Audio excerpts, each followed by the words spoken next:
샬롬. 여기에 모이신 여러분들을 주님의 이름으로 환영하고 축복합니다. 오늘은 평강의 하나님이라는 제목으로 하나님 말씀 나누도록 하겠습니다. 우리는 지난주에 바울의 항상 기뻐하라는 권면을 알아보았습니다. 항상 기뻐하라는 말은 우리에게 참 많은 생각을 하게 합니다. 우리는 기쁨을 느낍니다. 하지만 언제나 어디서나 우리가 기쁨을 느끼는 것은 아닙니다. 그렇기에 항상 기뻐하라는 말은 우리가 받아들이기엔 참으로 이상한 말입니다. 하지만 바울은 항상 기뻐하라는 말 앞에 주 안에서를 덧붙입니다. 그냥 기뻐하라는 것이 아니라 주 안에서 기뻐하라는 것입니다. 그리고 이 기쁨은 관용으로 이어집니다. 관용은 단순히 그리스도인으로 한정된 것이 아니었습니다. 모든 사람에게 관용을 베풀어야 했습니다. 현재 빌립보 교회를 핍박하고 괴롭히는 사람 또한 관용을 베풀어야 하는 대상이었습니다. 그리고 바울은 빌립보 공동체가 이 기쁨을 유지할 수 있는 하나의 방법을 소개하고 있습니다. 빌립보서 4장 6절은 아무것도 염려하지 말고 다만 모든 일에 기도와 간구로 너희 구할 것을 감사함으로 하나님께 아뢰라, 이렇게 나와 있습니다. 아무것도 염려하지 말라, 이 부분을 어떻게 생각하십니까? 여기에 쓰인 헬라어는 현재 명령형이므로 지속되는 어떠한 행위를 가리킵니다. 그렇다면 이 말은 염려하는 것을 계속해서 막아내라는 것입니다. 바울은 현재 투옥된 상황에서 이 편지를 쓰고 있습니다. 하지만 그에겐 그리스도께서 주시는 기쁨이 넘쳤습니다. 왜냐하면 그리스도 안에 있기 때문입니다. 그리스도 안에 있으면 어떻게 됩니까? 세상과 다른 관점을 갖게 됩니다. 그래서 염려할 일, 걱정되는 일을 기도로 바라보게 됩니다. 물론 모든 염려가 잘못되었다고 생각하진 않습니다. 우리가 저번에도 알아보았듯이 바울 또한 염려했었습니다. 그런데 그 염려는 무엇이었습니까? 바로 에바브로디도와 빌립보 성도를 향한 염려였습니다. 또한 에바브로디도는 아픈 자신의 상태를 알고 걱정할 빌립보 성도들을 걱정했습니다. 이렇게 교회 안에서 염려는 분명히 존재해야 합니다. 오히려 건강하고 꼭 필요한 부분입니다. 그런데 그 염려가 무엇입니까? 다른 사람의 형편을 사랑으로 염려하는 것입니다. 주의 일을 염려하고 주님의 몸된 교회를 염려하는 것은 참으로 좋은 염려입니다. 또한 이것뿐만 아니라 나의 영혼이 하나님과의 바른 관계 안에 있는가, 이것을 염려하는 것도 참 중요한 염려입니다. 왜냐하면 이러한 염려는 우리의 영적 현 주소를 말해주고 있기 때문입니다. 이 땅을 살아가면서 하나님과의 바른 관계가 형성되고 있는지 아닌지를 염려하는 것은 참으로 필요한 염려라고 볼 수 있습니다. 하나님의 뜻대로 하는 염려와 근심은 우리를 후회할 것 없는 구원에 이르게 합니다. 나의 영혼을 위한 염려, 교회를 위한 염려, 이웃을 사랑으로 배려하는 염려는 꼭 해야 하는 것입니다. 하지만 바울이 오늘 말씀에서 말하는 염려는 그러한 염려가 아닙니다. 그렇다면 오늘 바울이 말하고 있는 염려는 무엇입니까? 아직 일어나지도 않는 일을 당겨서 염려하는 것입니다. 물론 결과나 과정을 자신이 책임지려고 하는 데서 오는 염려도 있습니다. 사실 사람이 할 수 있는 일은 그다지 많지 않습니다. 하나님이 과정과 결과를 다스려 가시고 이끌어 가셔야 하는데 자꾸 자신이 책임지려고 하니까 불필요한 걱정과 염려가 생기는 것입니다. 자신을 유익하게 하고 싶은 욕심, 세상을 포기하고 싶지 않아서 세상에 집착하는 마음, 이러한 것들이 만들어내는 염려가 있습니다. 물론 우리는 이 땅을 살아가기에 현실을 무시할 수는 없습니다. 하지만 땅에 대한 집착과 자신에 대한 집착이 만들어내는 염려가 너무나도 많습니다. 바울은 지금 그러한 염려를 하지 말라는 것입니다. 이러한 주제로 하는 염려들은 하나님이 그 문제나 상황보다 더 크심에도 불구하고 하나님을 불신하는 표현입니다. 하나님은 예수님의 대속의 은혜로 우리를 구원하셨을 뿐 아니라 우리의 삶을 책임지고 이끌어 가십니다. 우리의 인생을 채우시고 인도하시고 주관해 가십니다. 하나님의 인도하심과 책임지시는 사랑을 불신하는 마음이 만들어내는 열매 중에 하나가 염려와 근심인 것입니다. 그래서 바울은 염려하지 말라고 하는 것입니다. 염려할 수밖에 없는 세상에서 염려하지 말라는 말은 참으로 이상하게 들릴지도 모릅니다. 그러나 바울은 그렇게 말합니다. 그렇다고 바울이 무작정 염려하지 말라고 말하는 것은 아닙니다. 왜 염려하지 않아도 괜찮은지는 다만 모든 일에 기도와 간구를 할 수 있기 때문입니다. 우리는 앞서 바울이 말했던 주님의 재림이 가깝기에 모든 사람에게 관용을 베풀라는 말씀을 보았습니다. 이것은 6절에도 영향을 끼칩니다. 주님의 오심이 가까이 왔다는 사실은 걱정과 염려를 떨쳐내고 무엇이든 기도할 수 있게 하는 근거를 제공해 줍니다. 빌립보 성도들이 좌절하고 염려하는 이유가 무엇입니까? 바로 미래에 대한 불확실성 때문입니다. 그 당시만 해도 그리스도인이란 이유로 받게 되는 불이익은 상당했습니다. 목숨까지도 위험한 상황이었습니다. 이들에게 미래는 불투명했습니다. 막연한 두려움과 근심 속에서 살아야만 했습니다. 그러나 예수님의 오심이 가까이 왔다는 사실은 빌립보 성도들이 더 이상 미래를 두려워하지 않아도 될 이유가 되었습니다. 왜냐하면 예수님의 재림이 가까웠다는 말은 예수님과 함께할 승리와 영광이 가까웠다는 말이기 때문입니다. 그렇다면 걱정과 염려를 내려놓을 수 있게 되었습니다. 그리고 다만 모든 일에 기도와 간구로 나아갈 수 있게 되었습니다. 그렇다면 기도란 무엇입니까?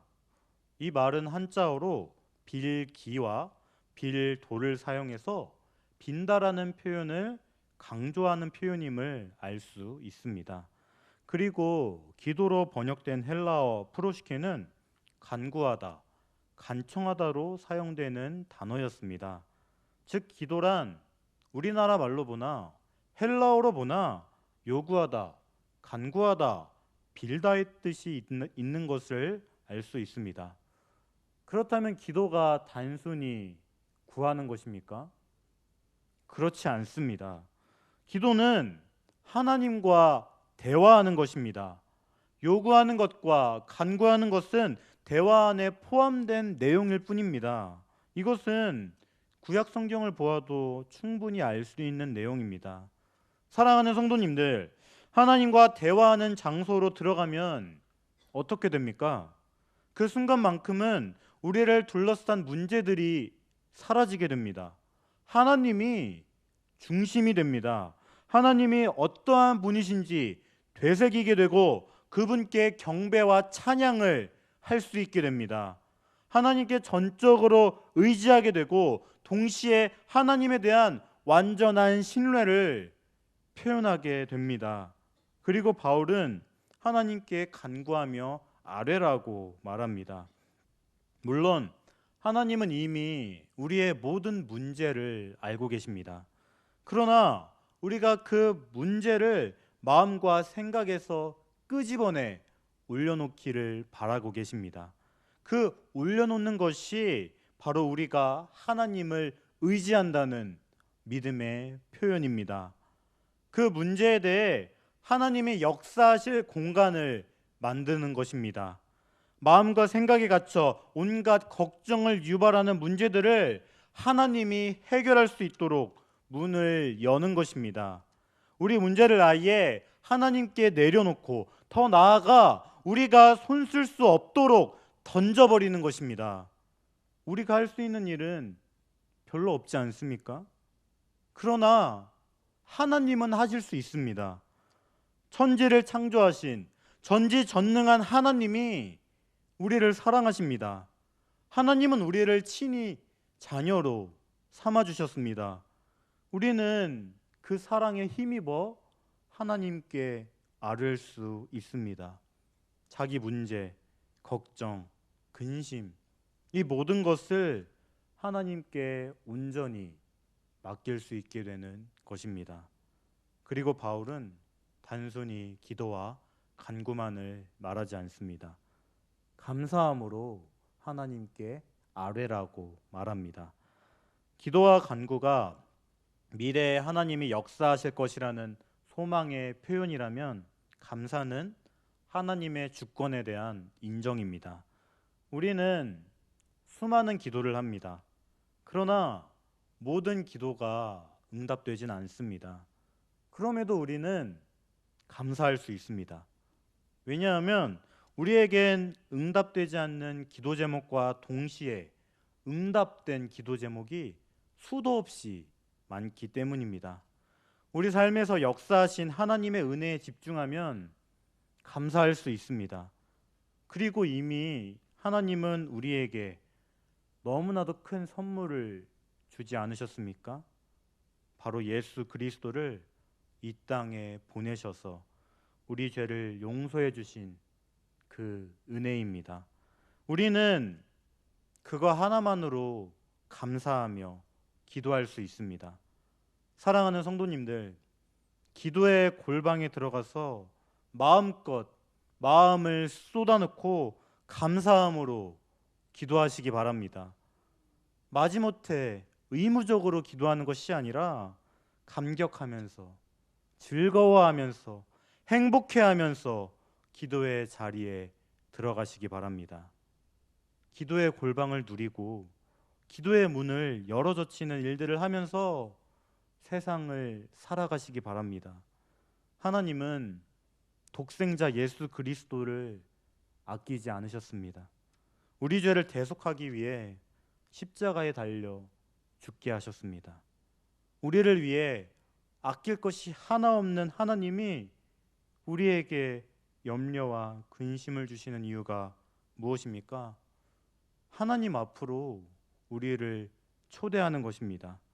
염려를 붙들고 살지 않고 하나님 앞에서 마음을 쏟아내고 우리를 바르게 보시고 우리를 아시고 우리 기도를 들으시는 하나님을 마음껏 누리도록 염려와 근심이 있는 삶의 자리로 우리를 이끄시는 것입니다. 염려 앞에 굴복하지 말고, 상황만 붙들고 염려하지 말고 하나님을 의지하고 하나님을 붙들고 하나님을 누리라는 것입니다.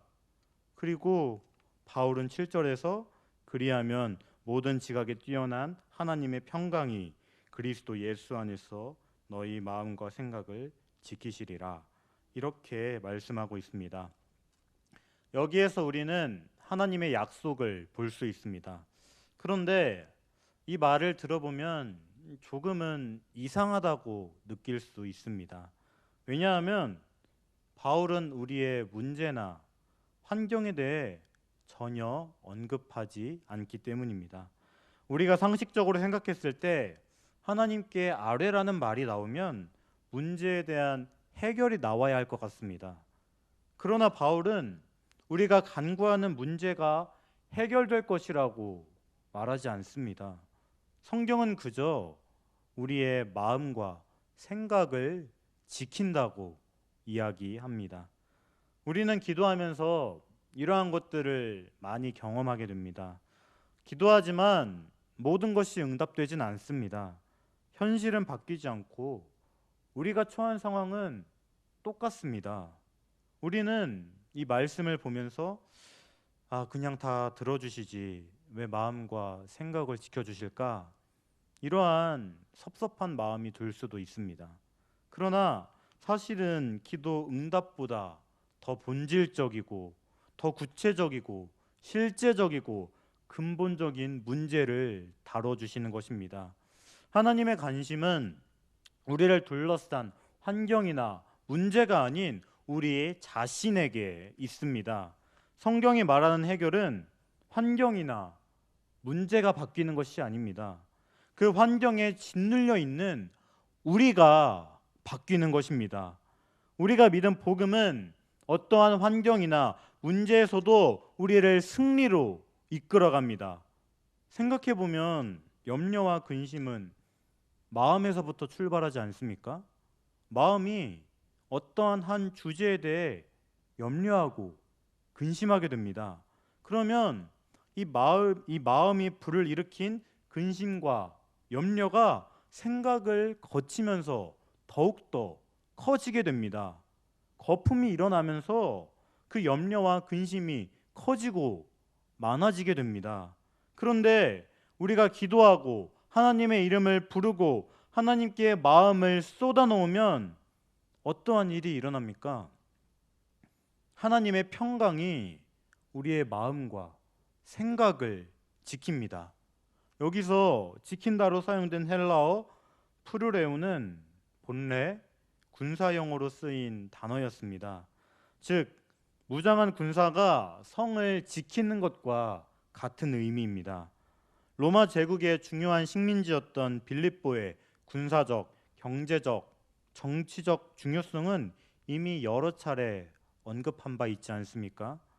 빌립보에는 대단히 큰 규모의 로마 군대가 주둔하고 있었습니다. 바울이 지키다 이러한 단어를 사용했을 때 빌립보 교인들은 그 당시 가장 강력했던 로마 군대가 빌립보를 둘러싸 적으로부터 지켜내는 그 모습을 떠올렸을 것입니다.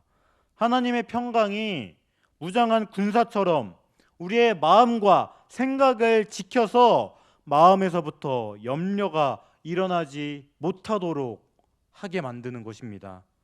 하나님의 평강이 걱정이라는 적이 근처에 얼씬도 못하도록 마음과 생각을 겹겹이 둘러싸 지켜주시는 것입니다. 염려가 일어나더라도 우리의 생각을 지켜서 그 염려가 부풀려지지 않도록 하는 것입니다. 하나님의 평강이 그렇게 우리의 마음과 생각을 보호해 주시는 것입니다. 그리고 바울은 이 모든 과정이 그리스도 예수 안에서 이루어진다고 말합니다. 바울이 간절히 원하는 것은 빌립보 교인들이 그리스도 아니라는 관점을 갖기 원하는 것입니다. 그렇다면 하나님이 우리의 마음과 생각을 평강으로 지켜주신다면 그 다음은 어떻게 하라고 권면합니까? 8절은 끝으로 형제들아 무엇이든지 참되며 무엇에든지 경건하며 무엇에든지 옳으며 무엇에든지 정결하며 무엇에든지 사랑받을 만하며 무엇에든지 칭찬받을 만하며 무슨 덕이 있든지 무슨 기림이 있든지 이것들을 생각하라. 이렇게 말을 합니다. 하나님이 지켜주실 때 그 보호받은 생각과 마음을 참된 것으로 채우라는 것입니다. 하나님께 기도할 때 우리는 보호해 주시는 하나님의 평강을 누리게 됩니다. 그런데 그것을 욕심, 시기, 질투, 교만과 같은 죄악으로 채운다면 그것은 더 나빠지게 될 것입니다. 하나님의 평강을 누리게 된다면 행동도 변해야 합니다. 하나님의 평강으로 보호하신 우리의 마음속에 최상의 덕과 선한 것으로 채우라는 것입니다. 무엇보다 참된 것으로 생각하고 마음속을 채우라는 것입니다. 이 세상을 보면 거짓된 것들이 너무나도 많습니다. 이것은 우리 주변을 봐도 알 수 있습니다. 주변 사람을 향한 가십, 헛소문, 이러한 것들은 다 거짓된 것들이지만 사람들은 그것을 믿습니다.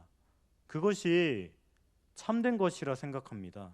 왜냐하면 모든 사람은 죄성을 갖고 있기 때문입니다. 거짓되고 왜곡된 이야기들은 우리의 죄성과 맞기에 그것이 진짜인 것처럼 생각합니다. 헛소문, 꾸며진 이야기들, 속임이나 나쁜 동기가 만들어낸 이야기들을 자꾸 마음에 채웁니다. 이러한 허망하고 헛된 것들을 마음에 둘 때가 너무나도 많습니다. 그러나 사랑하는 성도님들, 우리는 마음을 참된 것으로 채워야 합니다. 말과 생각과 행실이 진실에 근거해야 합니다. 우리의 마음과 생각이 헛된 것과 어리석은 것에 기울지 않도록 실제가 참된 곳에 마음을 두고 생각을 그러한 것으로 가득 채워야 합니다. 또한 바울은 무엇에든지 경건하며 이렇게 말을 합니다. 하나님 앞에 있는 것처럼 고상하고 존경스럽고 가치 있는 것으로 마음을 채우라는 것입니다. 우리는 다른 사람의 마음속을 볼 수 없습니다. 그래서 쉽게 마음으로 죄를 짓는 것 같기도 합니다. 물론 속으로 어떠한 생각을 할 수는 있지만 그것을 입 밖으로 내지만 않으면 괜찮다고 생각할 수 있습니다. 나쁜 생각은 누구나 하나쯤은 품으며 살아간다 생각하고 그것을 합리화하며 살아갑니다. 물론 저도 마찬가지입니다. 저 또한 마음속으로 나쁜 생각, 이러한 것들을 얼마나 많이 하는지 모릅니다. 그러나 마음에 품는 생각이 열매를 맺게 됩니다. 우리의 마음과 생각을 고상하고 아름다운 곳에 두지 않고 자꾸 추하고 수치스러운 것들에 들면 육신을 따라 열매를 맺게 되는 것입니다. 그래서 주님이 보호해 주신 귀한 마음과 생각을 다른 곳으로 담지 말고 경건하고 고상하고 가치 있는 것으로 채우라는 것입니다. 또한 무엇에든지 오르며 이렇게 말합니다. 바울은 이 단어를 흔히 하나님의 의를 묘사할 때 사용합니다. 하나님과의 관계에서 바르고 의로워야 된다는 것입니다. 하나님의 말씀을 따르고 하나님 말씀에 순종하며 의롭게 살아가야 한다는 것입니다. 그리고 무엇에든지 정결하며 라고 말합니다. 우리가 사는 이 사회는 죄와 음란과 방탕으로 우리를 이끌고 가는 이 구조가 너무나도 많습니다. 그렇다면 주님이 보호해 주시는 이 귀한 마음과 생각에 무엇을 담고 살아야 합니까? 죄로부터 거룩하게 구별된 말과 행동, 오염되지 않은 깨끗하고 정결한 마음으로 가득 채워야 하는 것입니다. 그렇다면 바울이 이 단어를 사용해서 묘사하려는 이 모습은 도대체 어떠한 모습입니까? 바로 행동과 말이 존경받을 만하고 흠없이 좋은 평판을 받는 모습입니다. 그래서 8절을 요약하면 덕과 칭찬받을 만한 사람이 되라는 것입니다. 특히 덕으로 번역된 아레테는 헬라 도덕 철학에서 추구하는 가장 발달된 인격을 표현하는 모습입니다. 이러한 바울의 묘사들은 성숙한 그리스도인의 모습을 표현하고 있습니다. 그리고 그 모습에 대해 생각하라며 권면합니다. 여기에서 생각하다로 번역된 로기조마이는 단순히 생각하는 것이 아니라 숙고하다, 성찰하다 이러한 뜻을 갖고 있습니다. 즉 가볍게 생각하는 것이 아니라 깊이 생각하라는 것입니다. 사랑하는 성도님들, 마음속에 어떠한 것을 채우며 살아가십니까? 이 예배 현장에서 말씀을 듣고 선한 마음을 가득 품고 나왔는데 나와서는 그 속을 어떠한 것으로 채웁니까? 우리는 선한 것, 참된 것, 경건한 것, 바른 것, 사랑받을 만한 것, 칭찬받을 만한 것을 마음에 가득 담아서 살아야 합니다. 세상을 뒤집어 놓을 만큼 영향력 있는 사람이 될 수는 없을지라도 우리 한 사람의 변화가 세상을 진실되게 바꾸어 놓을 것입니다. 변화를 경험한 한 사람이 세상을 변화시키는 것입니다. 그리고 9절은 너희는 내게 배우고 받고 듣고 본 바를 행하라. 그리하면 평강의 하나님이 너희와 함께 계시리라. 이렇게 말을 합니다.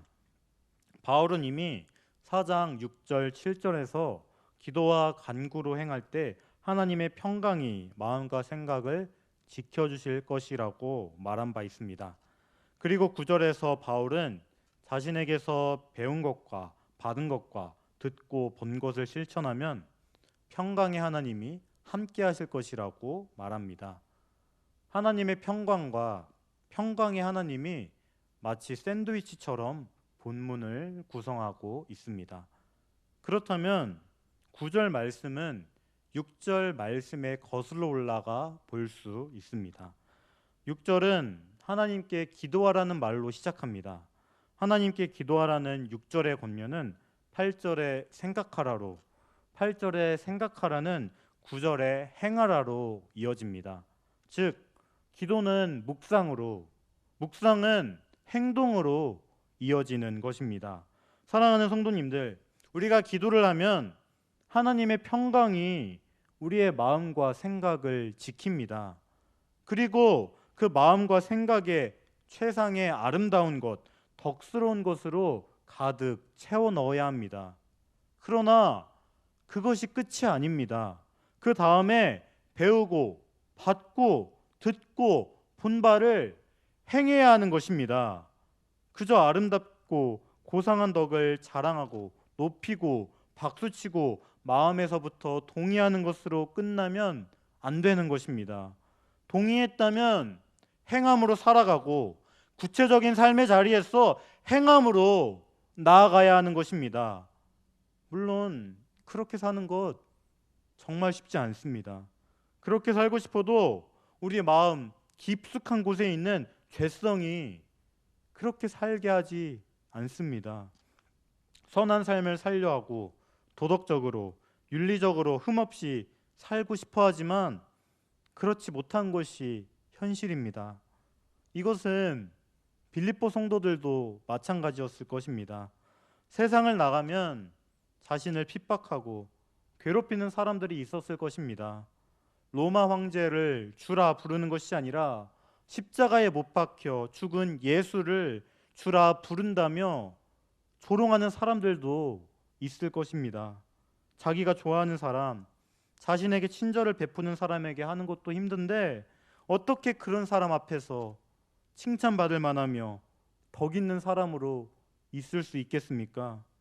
그러한 사람에게 복수하고 싶고 이기적인 모습으로 살아가고 싶어 할 텐데 어떻게 도덕적이고 이타적인 모습으로 살아갈 수 있었겠습니까? 그러나 오늘 말씀의 마지막 부분을 다시 보시겠습니까? 바로 평강의 하나님이 너희와 함께 하시리라, 이렇게 말씀하고 있습니다. 사랑하는 성도님들, 평강의 하나님이 우리와 함께 하십니다. 평강이란 무엇입니까? 바꿔 말하자면 평화, 화평, 평안이라 말할 수 있습니다. 빌립보 교회나 바울이나 모두가 평화를 말할 수 없었습니다. 감옥에 갇혀 있는 바울이나 핍박받는 빌립보 교회에서 어떻게 평강을 말할 수 있겠습니까? 그러나 평강의 하나님이 함께 하십니다. 기도할 때 주시는 그 평강의 원천인 하나님이 우리와 함께 하는 것입니다. 그렇기에 바울은 자신 있게 행하라고 말할 수 있었습니다. 그렇다면 사랑하는 성도님들, 우리는 어떻습니까? 우리는 현재 어떠한 삶을 살아가고 있습니까? 평화를 느낄 수 없습니다. 치열한 세상을 살아가는 것이 우리입니다. 약육강식의 세계를 살아가는 것이 우리입니다. 믿을 사람은 아무도 없다고 생각하는 각박한 세상을 살아가는 것이 우리입니다. 염려와 걱정 없는 삶은 하루도 살 수 없습니다. 우리는 이러한 상황에서 기도합니다. 그런데 바뀌는 것은 아무것도 없어 보입니다.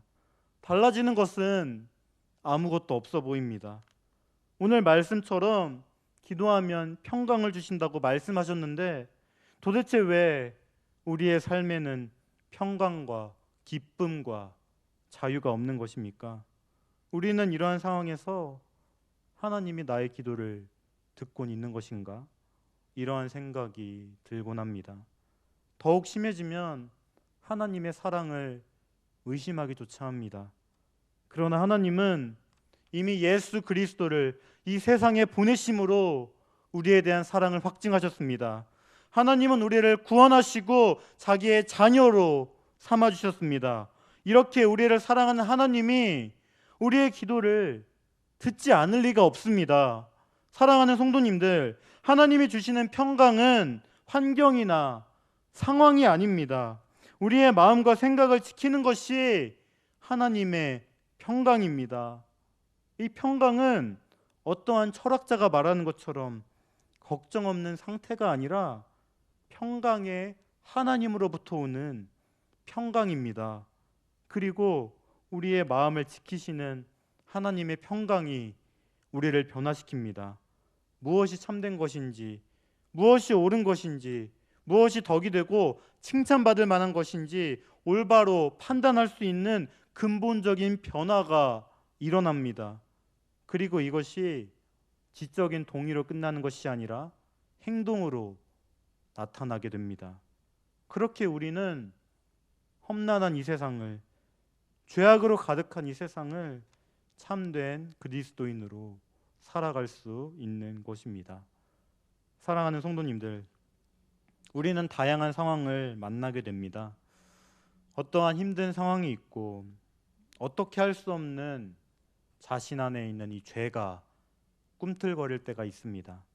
그럴 때마다 우리는 좌절하고 실족합니다. 그러나 기도하시기 바랍니다.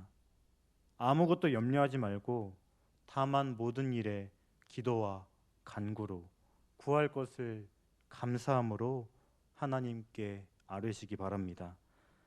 그러면 우리의 아버지 되신 하나님의 평강이 우리의 마음과 생각을 지킬 것입니다. 우리는 그 하나님을 힘입어 살아갈 수 있습니다. 세상에서 칭찬받을 만하며 덕이 있는 그리스도인으로 살아갈 수 있습니다. 왜냐하면 하나님의 평강이 있기에, 평강의 하나님이 우리와 함께 하시기 때문입니다.